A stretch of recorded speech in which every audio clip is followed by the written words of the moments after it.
আসসালামু আলাইকুম প্রিয় নবম শ্রেণীর শিক্ষার্থীবৃন্দ, সবাই কেমন আছো? সবাইকে rotary school and college online ক্লাসের পক্ষ থেকে শুভেচ্ছা স্বাগত। প্রিয় শিক্ষার্থীরা, তোমরা জানোই মহামারী করোনাকালে এই মহা দুর্যোগের সময় তোমরা ঘরে আছো, বাসাতে আছো, সুস্থ আছো এবং বাসাতেই তোমরা তোমাদের পড়াশোনা চালিয়ে যাচ্ছ। আশা করি খুব শীঘ্রই আমরা আবার আমাদের আগের মতোই ক্লাস বা করতে পারবো ইনশাআল্লাহ, আমরা সেই আশাবাদ ব্যক্ত করতে পারি। প্রিয় নবম শ্রেণীর শিক্ষার্থীরা, তোমাদেরকে নবম শ্রেণীর গণিত ক্লাসে স্বাগত। প্রিয় শিক্ষার্থীরা, জানো যে বিগত আমরা কয়েকটা ক্লাস আমি তোমাদের ক্লাস নিয়েছি, সেই ক্লাসগুলোতে আমরা বিভিন্ন সময় বিভিন্ন ক্লাস নিয়ে আলোচনা করেছি। আজকে আমরা সেট ফাংশন নিয়ে আলোচনা করব এবং তোমরা আগেও যেভাবে সুন্দর করে নিয়মিত ক্লাস করেছো এবং বুঝতে পেরেছো, আজকেও আশা করি সেভাবেই পারবে। তাহলে সেট এবং ফাংশন কি সেই বিষয়টা জানতে হলে আমাদেরকে অবশ্যই কিছু সংজ্ঞা জানতে হবে। সেই বিষয়গুলো আমি বোর্ডে তোমাদের লিখে দিচ্ছি, তোমরা একটু এগুলো বইয়ে আমাদের আছে, কিন্তু তোমাদের কি করতে হবে, এগুলো একটু প্র্যাকটিস করতে হবে এবং এগুলো জানলে আমরা কি করতে পারবো, অঙ্কগুলো ভালো করে করতে পারবো। তাহলে আমরা শুরু করি, আসো। আমাদের আজকের অধ্যায়ের নাম হচ্ছে সেট ও ফাংশন 2.1 মানে 2.1। দেখো, ফার্স্টেই আমাদের জানতে হবে সেট কাকে বলে, সেট প্রকাশের পদ্ধতি কত প্রকার, তালিকা পদ্ধতি কাকে বলে, সেট গঠন পদ্ধতি কাকে বলে, সসীম সেট কাকে বলে, অসীম সেট কাকে বলে।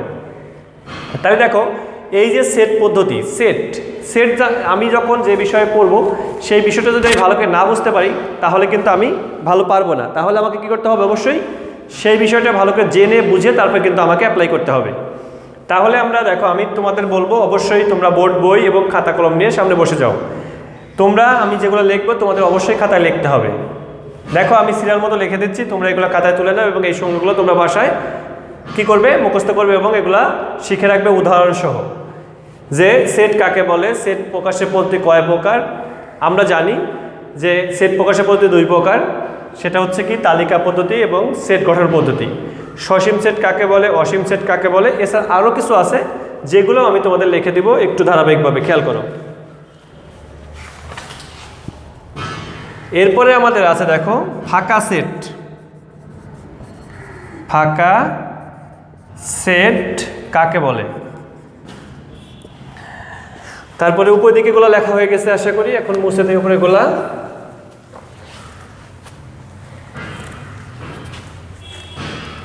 তারপরে দেখো, ফাঁকা সেটের পরে আছে উপসেট, তারপরে হচ্ছে উপসেট। উপসেট কাকে বলে।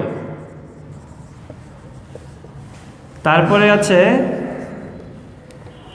প্রকৃত সেট। সেট কাকে বলে। আচ্ছা, এরপরে আছে, দেখো, এরপরে আছে তোমার সেটের সমতা। সেটের সমতা কাকে বলে, মানে এই বিষয়গুলো দেখো, এই বিষয়গুলো নিয়ে আমাদের এই অধ্যায়টা এবং ফাংশন আছে, সেটা আমরা আস্তে আস্তে জানবো। নবম শ্রেণীর প্রিয় শিক্ষার্থীরা, তোমরা কিন্তু দেখো, আমরা অষ্টম শ্রেণীতে আমাদের সেট ছিল, একটা অধ্যায় সেট ছিল, কিন্তু আমরা ওটা করতে পারি নাই, কারণ তোমাদের তো 2020 সালে ক্লাসই আসলে তোমরা করতে পারো না এবং সেটগুলো আমাদের কম্পিউটার নেই। যদি সেট সম্পর্কে একটু জানতাম তাহলে কিন্তু আমরা এখানে এসে একটু ভালো করতে পারতাম বা ভালো বুঝতে পারতাম। তাহলে আসো আমরা শুরু করব যে কিভাবে আমরা সেট গঠন করতে পারি বা সেট গঠন করে কীভাবে মান নির্ণয় করতে পারি সেই বিষয়গুলো নিয়ে আলোচনা করব। আচ্ছা, এর মধ্যে সেট গঠনের মধ্যে তোমার আমাদের কিন্তু অনেকগুলো বিষয় খেয়াল রাখতে হবে, যে কোন সেট পড়বে, কোন সেটের মধ্যে থাকবে, এটা কি অসীম সেট না সসীম সেট না ফাঁকা সেট, এই বিষয়গুলো আমরা সবই আস্তে আস্তে জেনে যাব, যে ফাঁকা সেট কোনগুলো বা উপসেট কোনগুলো সেই বিষয়ে জানবো। দেখো, আমরা ফার্স্টেই যে তোমার জানবো হচ্ছে অনুশীলনী একটা অঙ্ক দিয়ে শুরু করব আমরা। যে অনুশীলনী 1 নম্বর, দেখো একটা অঙ্ক আছে যে তালিকা পদ্ধতি। তাহলে আমরা কি শিখছি আগে, যে সেট গঠন পদ্ধতি। সেট গঠন পদ্ধতি কয় প্রকার, সেট তোমার পদ্ধতি সেট গঠন হচ্ছে 2 প্রকার, তার মধ্যে এক হচ্ছে তালিকা পদ্ধতি, আর 2 নম্বর হচ্ছে কি গঠনগত পদ্ধতি, মানে সেট গঠন পদ্ধতি। সেট গঠন পদ্ধতি। তাহলে এই দুই প্রকারের নিয়ে আমরা আজকে আগে শিখবো। আগে ফার্স্টে শিখবো তালিকা পদ্ধতি, তারপরে শিখবো সেট গঠন পদ্ধতি, তারপর আস্তে আস্তে আমরা সেট বা ফাঁকা সেট বা উপসেট যেগুলো আছে আমরা ধারাবাহিকভাবে অঙ্ক দিয়ে দিয়ে বুঝতে চেষ্টা করব, যাতে এই বিষয়গুলো আমরা ক্লিয়ার বুঝতে পারি। তাহলে তোমরা কিন্তু অবশ্যই খাতায় আমার সাথে শেয়ার করতে হবে এবং লিখতে হবে।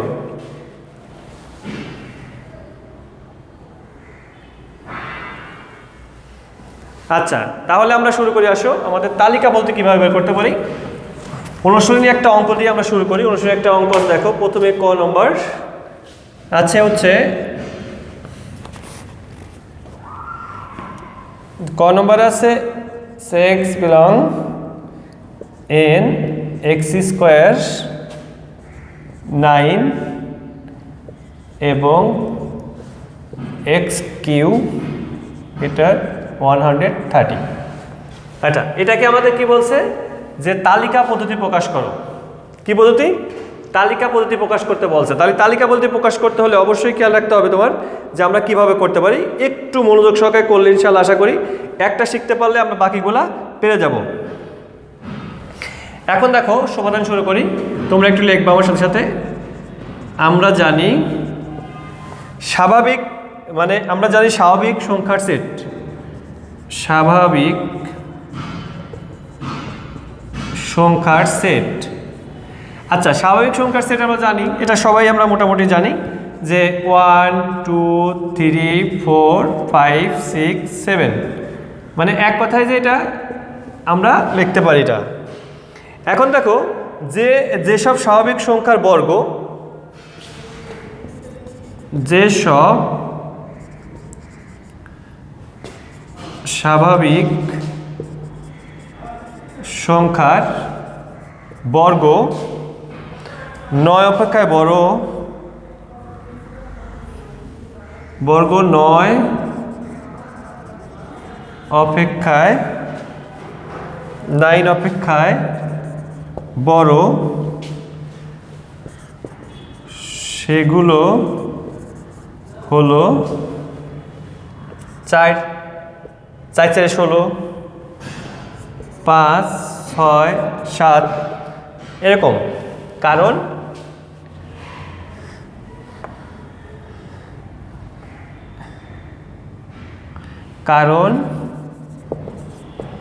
x সমান সমান 4 হলে, দেখো x সমান সমান 4 হলে 4 স্কোয়ার গ্রেটার 9, তার মানে কি 4 বড়। x সমান সমান 5 হলে 5 স্কোয়ার, এটা কিন্তু গ্রেটার ইকুয়াল মানে বড় ছোট চিহ্ন আর কি 9। তার মানে বোঝাচ্ছে কি, দেখো যদি আমাদের প্রথম শর্ত দেওয়া আছে, দেখো যে x স্কোয়ার 9 থেকে x স্কোয়ার বড়, তাহলে 9 থেকে x স্কোয়ার বড় হবে কোনগুলা? 9 অপেক্ষায় বড় সেগুলো হলো 4 5 6 7। তাহলে x এর মান যদি 4 হয়, দেখো 4 4 16, তাহলে কত হবে? 16 থেকে 9 বড়, 5 5 25, 25 থেকে 9 ছোট। তার মানে কি আমরা কিন্তু সহজেই বুঝতে পারি যে এগুলো হচ্ছে বড় বর্গ সংখ্যা। তাহলে দেখো এই যে আমরা ফার্স্টে দেখলাম, এরকম করে কিন্তু আমরা এই পাশেরটাও দেখব, এটাও কিন্তু আমরা দেখব যে এটা কত অপেক্ষায় বড় বা কত অপেক্ষায় ছোট, সেগুলো আমরা দেখে নিতে পারি। এবং আমরা এই যে একটা দেখলাম, একটা দেখে কিন্তু আমরা সবগুলো নির্ণয় করতে পারি। কিভাবে পারি খেয়াল করো। তাহলে এটা বুঝতে পারছো আশা করি যে এইভাবে আমরা কি করব, ফার্স্টে আমরা শুরু করব যে এখানে দেখব যে কোনগুলা দিয়ে শুরু। এটা নাম্বারিং বোঝায় যে নাম্বারিং x এর কত মান ধরলে আমার এই সংখ্যাগুলো নির্দিষ্ট সংখ্যা দিকে যাবে। তাহলে এরপরে আসো আমরা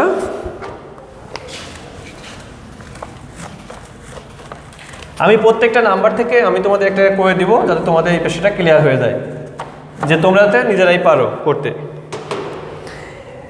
দেখো যদি আমরা একবারে আমি লিখবো, এখন বাকিটা লিখবো না। যদি আমরা ধরি যে x সমান সমান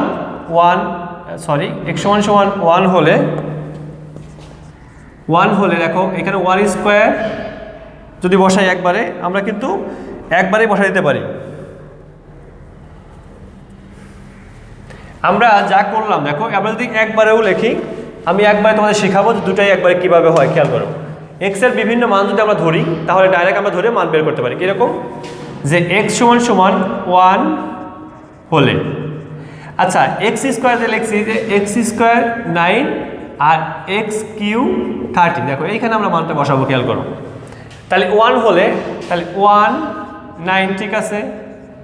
এবং 9 থেকে কি 1 বড় হয়? কখনোই বড় হতে পারে না। তাহলে কি করতে হবে? ইজ নট ইকুয়াল টু দিতে হবে। তারপরে দেখো যদি 1 বসাই, 1 থেকে 130 বড়, এটা ঠিক আছে। আমি সহজ পদ্ধতি বলতে চেষ্টা করতেছি, কারণ কি দেখবা যে অনেক পেছানো গোছানো আছে, অনেক সময় আমরা ডাইরেক্ট মানটা কীভাবে বের করতে পারি বা সেট তালিকা তৈরি করতে পারি সেটা দেখবো আমরা। x = 2 হলে, আচ্ছা 2 হলে দেখো খেয়াল করো, 2 হলে পরে এখানে কত হবে দেখো, 4 9, তাহলে এটাও হবে না। এবং 1 সরি এখানে যদি 2 বসাই তাহলে 8 থেকে 130 বড়। x = 3 হলে তাহলে 3 থেকে 9, এটা আমার সমান 9, এবং কত হবে এটা, 3 থেকে 9 3 9 27, ঠিক আছে। x = 4 হলে দেখো, x = 4 হলে 4 16, আমি একটু আগে তোমার দেখিয়েছি একটু যে যেটুকু আমরা না করলেও চলতো সেটুকু কিন্তু আমি দেখিয়েছি, দেখো। এবং এখানে যদি 4 বসাই, 4 16 4 16 64, অবশ্যই ঠিক আছে। যতক্ষণ পর্যন্ত আমার এইরকম আকারে না আসবে, খেয়াল করো, এইরকম ইজ নট ইকুয়াল টু না আসবে ততক্ষণ পর্যন্ত অবশ্যই আমার করতে হবে।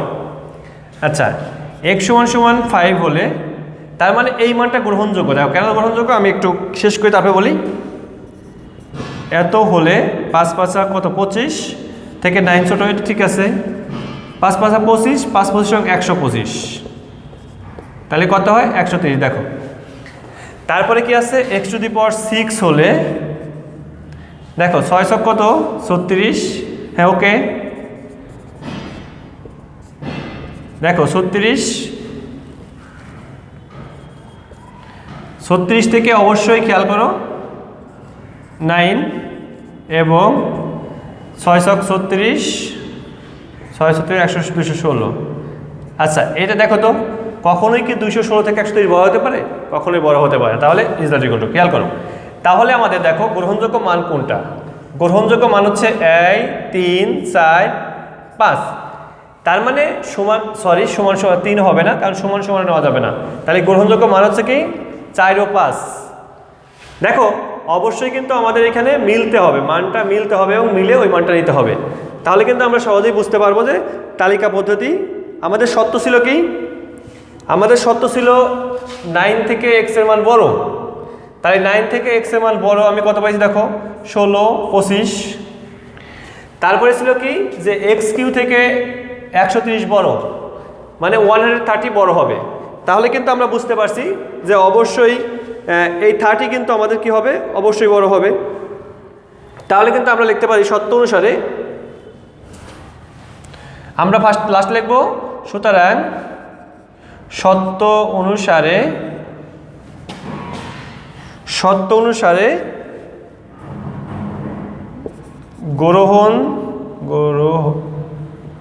গ্রহণযোগ্য মান। আমরা আগে সত্য অনুসারে গ্রহণযোগ্য মান বের করব, তারপরে লিখব নিম্নে সেট লেখার সময় শুধু সেকেন্ড ব্র্যাকেট দিলে আমাদের সেট হয়ে যাবে। এটা আমাদের অ্যান্সার। তাহলে আমরা কিন্তু ইচ্ছা করলে আরও অনেক নিয়মে করতে পারি। দেখা গেছে যে তুমি আগে এটা বের করলাম, আমরা ফার্স্টে করছিলাম এটা বের করলাম, তারপরে আবার এই অংশ বের করলাম। ইচ্ছা করলে আমরা কিন্তু 2 অংশ বের করতে পারি। 2 অংশ বের করার মাধ্যমে কিন্তু আমরা কি করতে পারি, তোমার কিন্তু এখানে এক কথায় যে কোনোভাবেই কিন্তু আমরা অঙ্কটা করতে পারি। তাহলে সেট গঠন পদ্ধতি, দেখো তালিকা, এটা আমরা তালিকা করলাম যে আমরা কত 4 ও 5 পাইলাম এই সেটের তালিকা থেকে। আশা করি শিক্ষার্থী বন্ধুরা তোমরা বুঝতেছো যে আমরা কিভাবে বোঝানোর চেষ্টা করছি, এবং আমি আশা করব যে তোমরা এইভাবে যদি প্র্যাকটিস করো সহজেই বুঝতে পারবে অঙ্কগুলো কিভাবে করবে। এরপরে দেখো আমাদের খ নম্বর আমরা আরেকটা প্র্যাকটিস করব, তাহলে আরও সহজভাবে বুঝতে পারবো যে কিভাবে আমরা করব। 2টা মান, এক কথায় যে এই সেট গঠন পদ্ধতি অনেকভাবে করা যায়। দেখবা যে তুমি একজন এক রকম বোঝাবে, তোমার যেভাবে সুবিধা হয় তুমি সেইভাবে করার চেষ্টা করো। তবে আমার মতে যখন আমরা এই শর্ত পূরণ করতে পারবো তখন কিন্তু আমাদের অঙ্কটা করতে সহজ হবে। এটা আমাদের গেল তালিকা পদ্ধতি।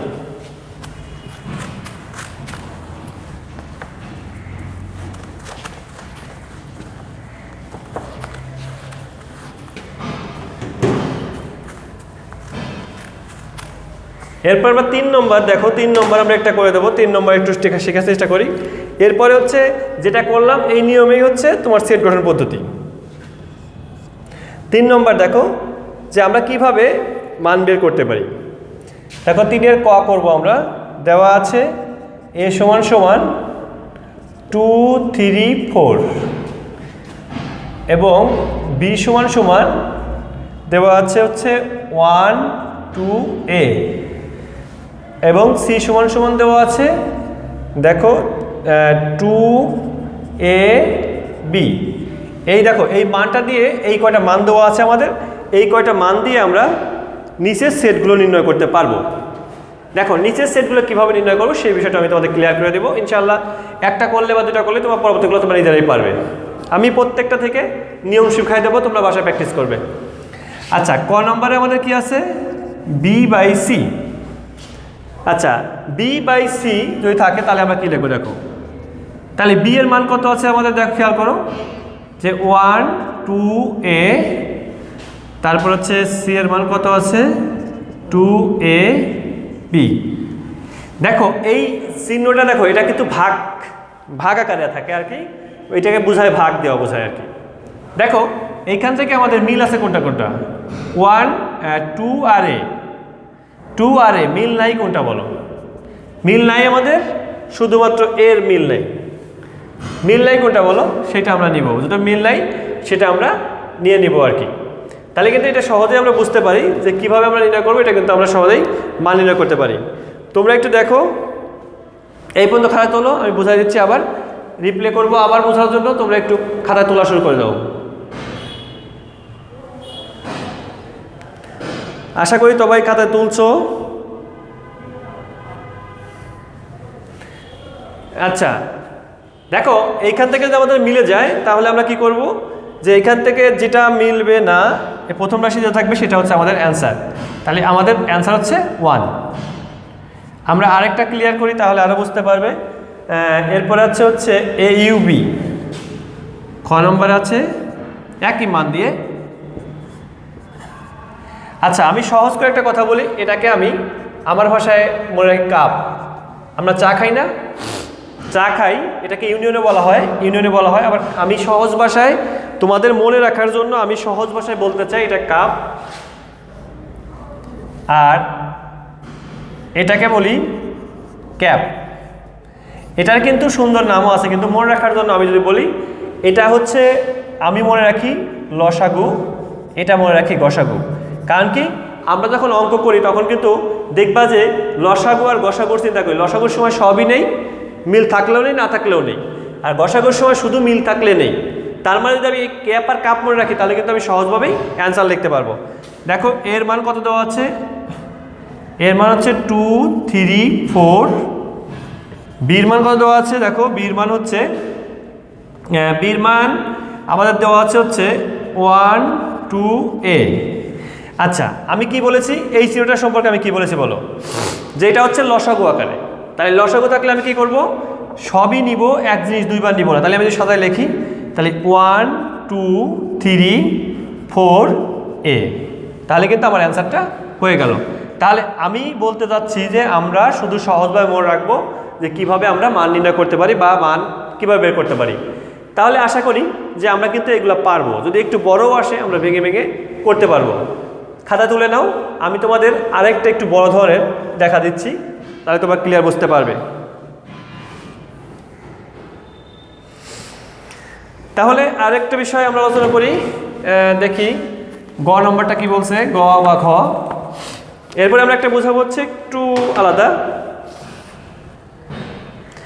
যে যদি এরকম থাকে, আমরা ঘ নম্বরটা একটু দেখাই দিই, একটু বড় আছে। ঘ নম্বর হচ্ছে এ ইউনিয়ন, আচ্ছা দেখো এইরকম যদি থাকে তাহলে আমরা কি করব, আমরা ফার্স্টে এই অংশ বের করব। দেখো যদি এই অংশের মান বের করে নেই তাহলে বি এর মান কত আছে 1, 2a, এরপরে আমাদের সির মান কত আছে 2ab। আচ্ছা আমাদের দেখো তো কোন অংশের মিল আছে, 2 আর এর মিল। তার মানে কি আমি কি বলেছি এটা সম্পর্কে কি বলেছি, যে যদি আমাদের এটা থাকে ক্যাপ তাহলে আমরা কি করব, গসাগু বের করব। তাহলে এখানে আমরা লিখব 2a, তাহলে আমাদের কিন্তু এই অ্যান্সারটা বের হয়ে গেল। এখন যদি আমরা পুরো অংশে লিখতে চাই a ইউনিয়ন, যদি পুরো অংশে বের করতে চাই তাহলে দেখো খেয়াল করো, এর মান কত আছে 2 3 4, আর এটার মান আমরা কত বের করে নিলাম 2 আর a বের করেছি। তাহলে আমরা কিন্তু সহজেই আমরা লিখতে পারছি যে 2a।